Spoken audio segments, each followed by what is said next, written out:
சினிமாவில், அதிலும் குறிப்பாக நடிகர்களிடம் நன்றியை எதிர்பார்க்கக்கூடாது என்பது எழுதப்படாத தகவல். ஆனால் குறிஞ்சிப்பூ போல் நன்றி மறப்பது நன்றன்று என்ற எண்ணம் கொண்ட நடிகர்கள் வெகு சிலர் உண்டு. அதில் வடிவேலும் ஒருவர்.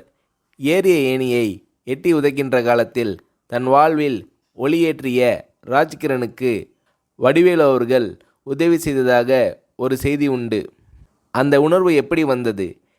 இதை பற்றி வடிவேலு அவர்களை ஒரு முறை சொன்னபோது, எப்படின்னு சொல்கிறது கஷ்டம்ன, ராஜகிரண் சார் இல்லைனா நான் இல்லை, இந்த புகழ் வசதி வாய்ப்பு எதுவுமே இல்லை, அவர்தான் கை தூக்கி விட்டு சோறு போட்டார், எனக்கு அவர் கடவுள் மாதிரி, அப்பேற்பட்ட மனுஷனுக்கு கஷ்டம் வந்தால் பார்த்துக்கிட்டு சும்மா இருக்க முடியாதுண்ணே, அதனால் என்னால் முடிஞ்ச உதவியை செஞ்சேன், அதை உதவின்னு சொல்கிறதே பெரிய வார்த்தைண்ணே, நன்றி கடன்னு தான் சொல்லணும், இன்னும் கூட தீர்க்க முடியாத நன்றி கடன் அது என்று உருகுகிறார் வடிவேலு.